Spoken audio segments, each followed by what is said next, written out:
আমার তাফসীর মাহফিলে যদি কোনো দলের লোক বাধা দেয়, সে বিএনপির হোক বা যেই দলের হোক, ওর পিঠের চামড়া একটাও বাকি থাকবে না। যুবক ভাইরা, আপনি যখন একটা দলকে কেন্দ্র করে মাহফিলে ভোট চাবেন, এটা অন্য দলের লোকের গায়ে লাগবে, এটাই স্বাভাবিক।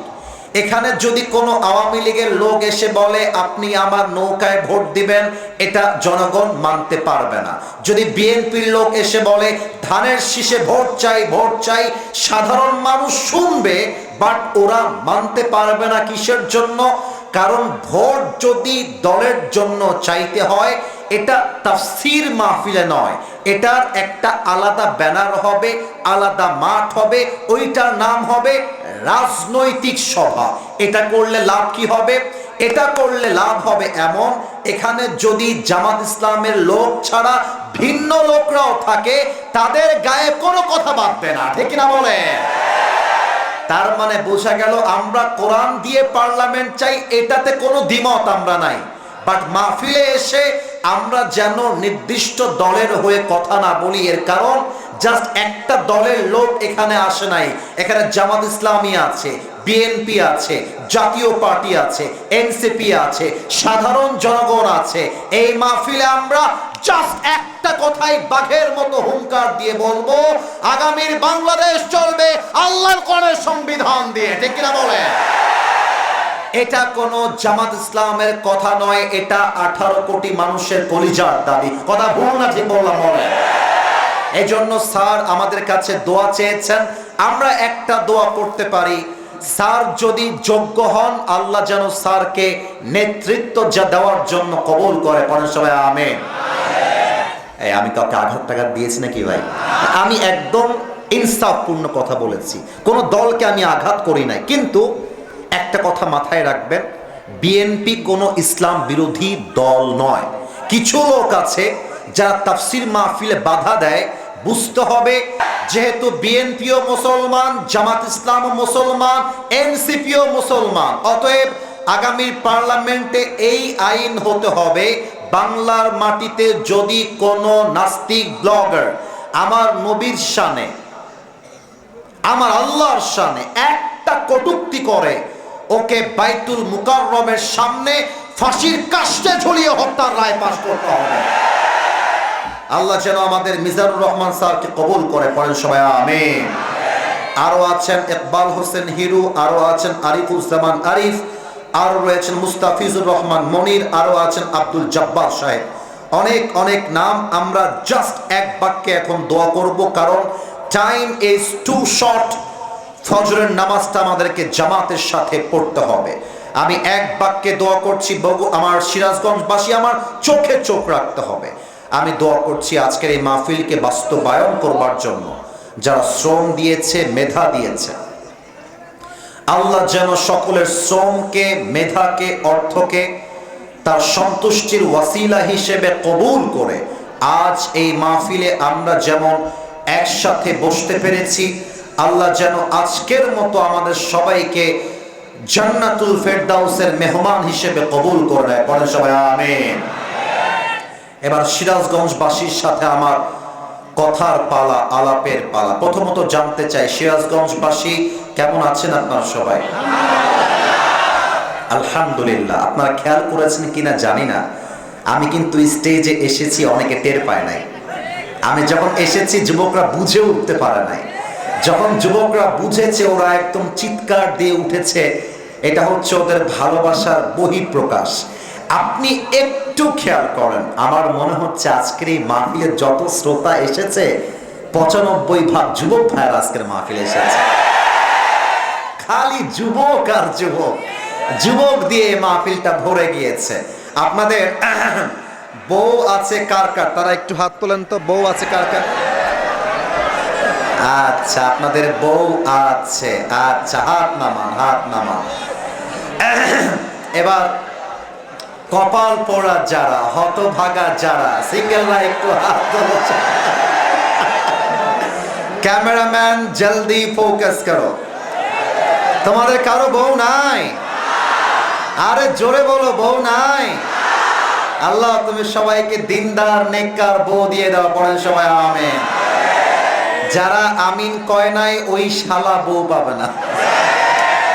এবার সবাই মিলে সিঙ্গেলরা পড়ে না আমিন।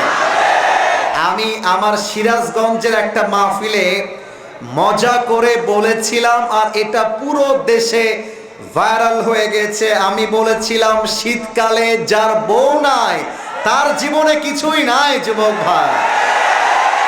শীতকালে চাদর দিয়ে শীত দূর হবে না, কম্বল দিয়ে শীত দূর হবে না। শীত দূর করতে যুবকদের ঘরে ঘরে বইয়ের দরকার। আব্বা বোঝে না, আব্বা বোঝে না। আব্বা বলে যে তুই তো নিজের পায়ে দাঁড়িয়ে তারপরে বিয়ে করবি। আর আজকালকার মেয়েরা হয়ে গেছে এমন যে জাস্ট টাকা পাইলে আর সরকারি চাকরি পাইলে বুইড়া মুইড়া দেখে না, টাকলার সাথেও বিয়ে করতে বসেছে। এরকম মেয়ে তো সিরাজগঞ্জে নাই রে বাবা, আরে নাই। আমার প্রিয় বোন, বিয়ের সময় আপনার উচিত হবে দিনদার যুবককে বিয়ে করা। যেই মেয়েদের গাঞ্জাখোর পছন্দ, এদের লজ্জা হওয়া দরকার যুবক। আল্লাহ যুবকদেরকে বিয়ে করার তৌফিক দান করুক, পড়ে সবাই আমিন। আমরা 3টা তাকবীর দিয়ে তাফসীরে যাব। এটা কি কোরআন? কোরআন কি নেই? এটাই কোরআন। একটু খুলে দিলে ভালো হয় যদি আসলেই কোরআন হয়। আর যদি কোরআন না থাকে, কোরআনটা একটু খুবই সুন নিয়ে আসতে হবে। বিবাহিত ভাই যারা হাত তুলেছিলেন তারা প্রথম তাকবীর দিবেন। বিবাহিত ভাইরা একটু কাশি দেন তো। মান সম্মান রাখেন আপনারা আমার। বিবাহিত হয়েছি বলেই যে গায়ের জোর নাই, ব্যাপারটা যেন এমন না হয়ে যায়। বিবাহিত ভাইরা, let's give you another chance. বিবাহিত ভাইরা আরেকবার কাশি দেন। এবার আমি আসিফ হুজুর বলবো লিল্লাহি তাকবীর। আপনারা জোরে সোরে আল্লাহু আকবার বলবেন, তবে আমি একটা নাম্বার দিব। এবার নাম্বার দিয়ে কম্পারিজন হবে কার নাম্বার কত বেশি হয়েছে। বিবাহিত ভাইরা আমার সঙ্গে তাকবীর দেন, লিল্লাহি তাকবীর। আপনারা নাম্বার পেয়েছেন 65। না, সাউন্ড ভালো ছিল, সাউন্ড ভালো ছিল। এবার আমার প্রিয় কলিজার টুকরা সিঙ্গেল ভাইদের পালা। সিঙ্গেল না কাশি মারো। গায়ের জোর দেখেছেন? ওদের কাশিতেই তো আমার স্টেজ কেঁপে উঠেছে রে বাবা।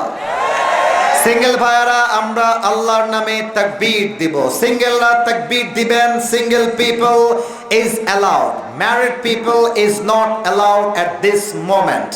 সিঙ্গেল ভাইরা রেডি হয়ে যাও, লিল্লাহি তাকবীর। বিবাহিত ভাইরা আমাকে মাফ করে দিন।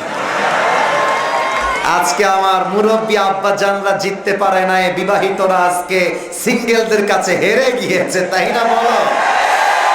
আমার সিঙ্গেল ভাইরা আজকে 90 নাম্বার বেশি পেয়ে পাস করেছে।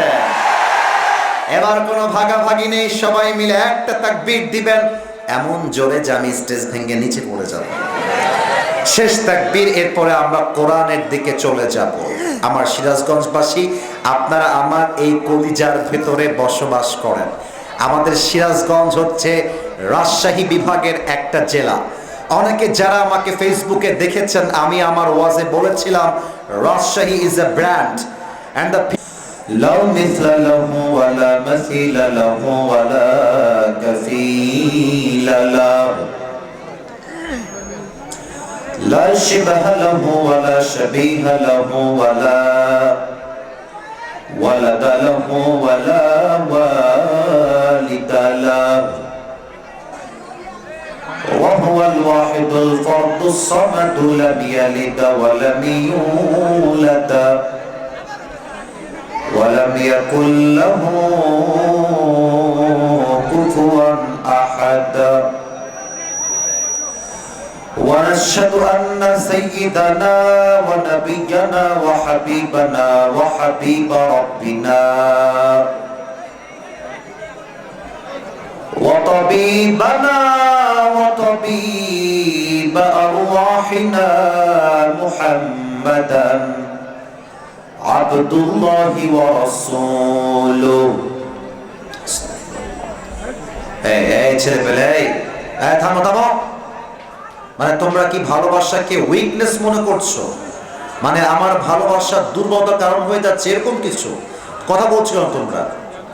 আমি তেলাওয়াত করব কোরআন থেকে, ইচ্ছা মতো আওয়াজ করতেছে। ভাইরা আমার, আমাকে দেখাটা ইম্পর্টেন্ট না, আমি কি বলছি তা মানা বোঝা হচ্ছে সবচেয়ে বেশি ইম্পর্টেন্ট। না, এটা কিন্তু মারাত্মক বেয়াদবি হচ্ছে। আমি আরবি খুতবা তেলাওয়াত করছি, ডানে আওয়াজ এদিকে আওয়াজ, বামে এরা কত সুন্দর চাতক পাখির মতো আমার দিকে তাকিয়ে আছে, তোমরা আওয়াজ করছো কেন? আমি তোমাদের পায়ে হাত রাখলাম, আমি আসিফ হুজুর তোমাদের পায়ে হাত রেখে বললাম আর কোনো সাউন্ড তোমরা করো না।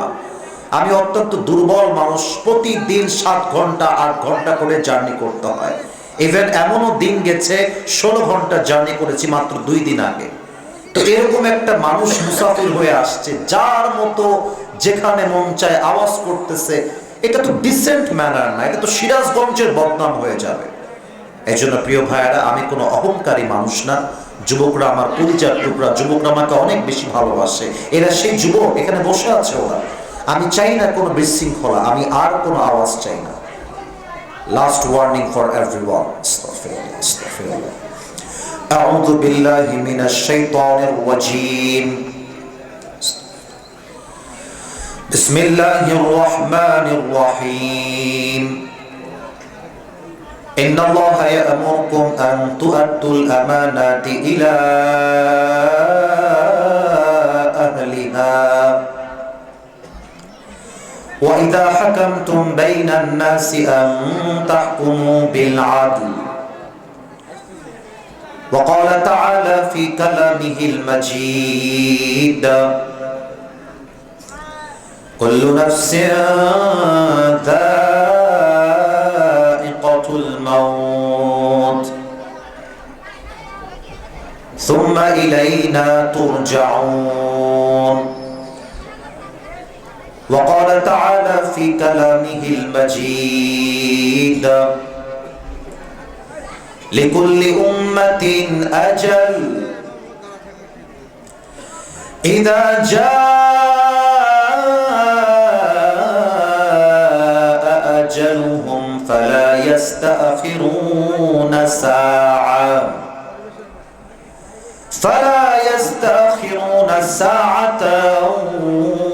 ولا يستقدمون وقال تعالى في كلامه المجيد كأنهم يوم يرونها لم يلبثوا إلا عشية أو ضحاها وقال رسول الله صلى الله عليه وسلم بلغوا عني ولو آية وقال رسول الله صلى الله عليه وسلم تركت فيكم أمرين لن تضلوا ما تمسكتم بهما كتاب الله وسنة رسوله أو كما قال عليه الصلاة والسلام إن الله وملائكته يصلون على النبي يا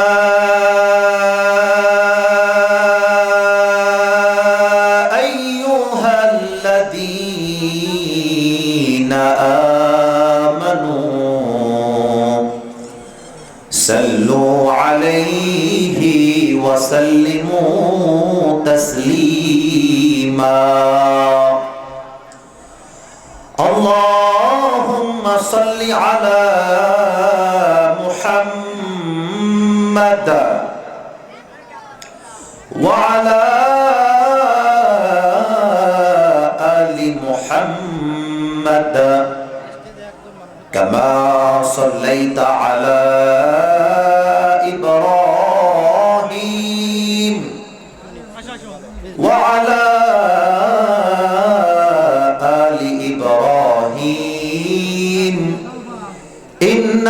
হামিদুম মাজিদ।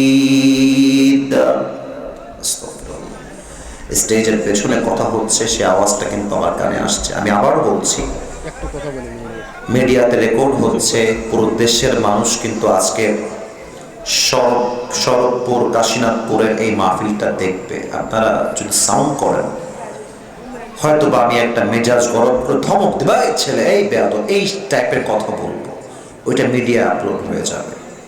ফলে কি হবে? সিরাজগঞ্জের বদনাম হবে, এই মাটির বদনাম হবে। এটা কি আমরা চাই?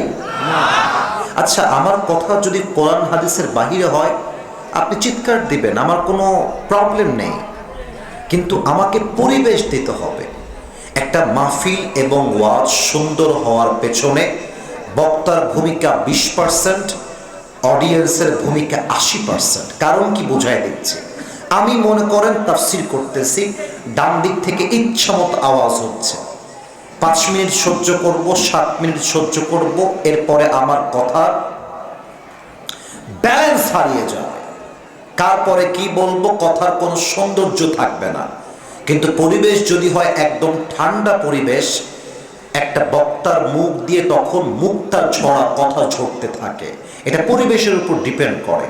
এজন্য আমি শুরুতে সবার কাছে 2 হাত জোর করে আবদার করলাম, আমি কাউকে ধমক দেওয়ার যোগ্যতা রাখি না, আমি এই চেয়ারে বসার কোনো যোগ্যতাই রাখি না। আল্লাহ তার রহমতের মাধ্যমে আপনাদের ওয়াসিলায় আমি অধমকে এখানে বসার সুযোগ দিয়েছেন। I'm feeling so proud, I'm feeling so privileged to be here as a chief guest of this program. এটা আল্লাহর রহমত। আমার চাইতে অনেক যোগ্যতা সম্পন্ন ব্যক্তি স্টেজে বসে আছে। এটা মাদ্রাসার প্রোগ্রাম, ওস্তাদরা আমার চাইতে they are more qualified than me, তারা আমার চাইতে ভালো যোগ্য। আমরা এখানে এসেছি একমাত্র দিনের কথা বলতে, একদম বিনয়ের সাথে। এজন্য আমি যেন আর কারো থেকে কোনো আওয়াজ প্রিয় ভাইরা শুনতে না পাই। আমরা এখন একটু পোস্টারটা পড়ে ভূমিকার কথায় যাব। আস্তাগফিরুল্লাহ, আস্তাগফিরুল্লাহ। শরৎপুর কাশীনাথপুর আব্দুল মজিদ হাফিজিয়া ও দাখিল মাদ্রাসার উদ্যোগে 53তম, বাপরা, এটা তো অনেক অনেক দিনে 53তম, তো মানে তো আমাদের জন্মের আগ থেকেই মাহফিল হচ্ছে। বিরাট ইসলামী জালসা, মাশাআল্লাহ। আমাদের আজকে এই প্রোগ্রামে অনেক নাম আছে, আমরা বিশেষ কিছু নাম পড়ে সবার জন্য দোয়া করার চেষ্টা করব। সভাপতি আছেন আলহাজ মোহাম্মদ আসাদুজ্জামান আসাদ, ঠিকাদারি পল্লী বিদ্যুৎ সমিতি শরৎপুর। স্যার কি এসেছিলেন? কোথায় স্যার, কোথায় স্যার? আমার বাম পাশে আছে, আমার মনটা ঠান্ডা হয়ে গেল। আমাদের মাথার তাজ, আজকের মাহফিলের সভাপতি আলহাজ মোহাম্মদ আসাদুজ্জামান আসাদ স্যার। আমি এক বাক্যে দোয়া করব। আপনারা যুবক ভাইরা বলেছিলাম আপনারা কাপুরুষের বাচ্চা নন, বীরপুরুষের বাচ্চা, আমিনটা আওয়াজ দিয়ে বলবেন। আল্লাহ যেন স্যারকে নেক হায়াত দান করে, আল্লাহ স্যারের দান জানে মানে বরকত দান করো, আল্লাহ স্যারকে ইসলামের জন্য কবুল করো। সহসভাপতি নাম রয়েছে প্রায় কমপক্ষে 70 থেকে 80টা। তো আমরা এক বাক্যে দোয়া করি, যারাই সহসভাপতি রয়েছেন আল্লাহ যেন সবাইকে ইসলামের খাদেম ওমর ফারুক রাদিয়াল্লাহু তাআলা আনহুর মতো কবুল করে। পড়েন সবাই আমিন। এই তো সাউন্ড দেখেছেন, আজকে ওয়াজ হবে কলিজা ভরা ওয়াজ ইনশাআল্লাহ। আমাদের প্রোগ্রামে প্রধান অতিথি আছেন প্রফেসর ডক্টর M.A. মুহিত, বিশিষ্ট শিক্ষাবিদ, চিকিৎসক, সমাজসেবক ও প্রধান উপদেষ্টা, সিরাজগঞ্জ জেলা বিএনপি। স্যার কি এসেছিলেন না? চলে গেছেন? ও স্যার চলে গেছে, দেখেছিলাম। আচ্ছা, বুঝতে পেরেছি। আমরা দোয়া করি আল্লাহ তাআলা স্যারকে নেক হায়াত দান করুন। পড়েন সবাই আমিন। আল্লাহ জানে, আল্লাহ স্যারের যেন যে সমস্ত স্যার কষ্ট করেছেন ইসলামের জন্য, দ্বীনের জন্য, দেশের জন্য, আল্লাহ স্যারের খেদমতকে কবুল করুন। পড়েন সবাই আমিন। উপপ্রধান অতিথি অনেকে রয়েছেন, যেমন রয়েছে সহকারী অধ্যাপক মোহাম্মদ মিজানুর রহমান, আমির বাংলাদেশ জামাত ইসলামী শাহজাদপুর উপজেলা শাখা। স্যার আমার আগে কথা বলছেন উনি না স্যার? আচ্ছা আচ্ছা, ঠিক আছে স্যার। আসলে সত্য কথা একটা বলে ফেলি আজকের এই মাহফিলে, মানে এভাবে জামাত ইসলামের প্রতি ভালোবাসা, দাড়িপাল্লার প্রতি ভালোবাসা, এই মাহফিল ছাড়া অন্য কোথাও এভাবে এতটা জোর দেখি নাই। তবে আমি এখন যে কথাগুলো বলবো, এই সিরাজগঞ্জবাসী, আমি আসিফ হুজুর কোনো দলের লোক নই, আমি সবার ভালোবাসার মানুষ। আমি আমি যে কথাগুলো বলছি একটু বোঝার চেষ্টা করবেন। আমরা ইসলামকে ভালোবাসি, আগামীর পার্লামেন্ট কোরআন দিয়ে চলবে, আমরা চাই কি চাই না? না, এটা আসতে বললে আমি মানবো না, চাই কি চাই না? কিন্তু কিছু বিষয় আমাদেরকে বুঝতে হবে, যেমন আমরা মাহফিলে এসে কোনো মার্কার নাম উল্লেখ না করাটা বেটার। কেন উত্তম এটা আমি বোঝাচ্ছি না, কেউ ঠিক বেঠিক বলবেন না, আমি বোঝাচ্ছি, ঠান্ডা মাথায় একটু বোঝার চেষ্টা করবেন। যে স্যার কথা বলেছেন ওনাকে আমি কলিজার থেকে ভালোবাসি, ওনার বিরুদ্ধের লোক আমি না, তবে যেটা বাস্তব তা বলার ট্রাই করছি, একটু বুঝবেন, ঠিক বেঠিক পরে দেখা যাবে। কথা হচ্ছে কি জানেন, এই মাহফিল স্টেজ, এই ব্যানার, এই সব সামিয়ানা, এত লোক এখানে, যেমন জামাত ইসলামের লোক আছে এখানে, তেমন বিএনপির লোকও আছে, সবাই মিলেই কিন্তু আমাদের এই মাহফিল। এখন আমি আসিফ হুজুর যদি একান্তভাবেই জামাত ইসলামের পক্ষ নিয়ে পুরো মাহফিল করি, এতে আমার কথা ভুল হোক কিংবা ঠিক হোক, বিএনপির যে ভাইরা আছেন তারা আমাকে অ্যাকসেপ্ট করতে পারবেন না। এই জন্য তারা বলবে, হুজুর আমরা এখানে দাড়িপাল্লার কথা শুনতে আসি নাই, আমরা এসেছি কোরআন থেকে তাফসীর শুনবার জন্য। কথা বুঝতে হবে, আগে ঠিক বলবেন না, আগে কথাটা আমি শেষ করি। এর কারণ কি, কোরআনে আমরা যা পড়েছি যে কোরআন দিয়ে যদি দেশ চালানো হয়, দেশটা হবে শান্তিপূর্ণ, দেশে ইনসাফ কায়েম করা সম্ভব। এটা হচ্ছে কোরআনের দাবি, এটা আমাদের মুসলমানদের প্রাণের দাবি। কিন্তু আপনি যখন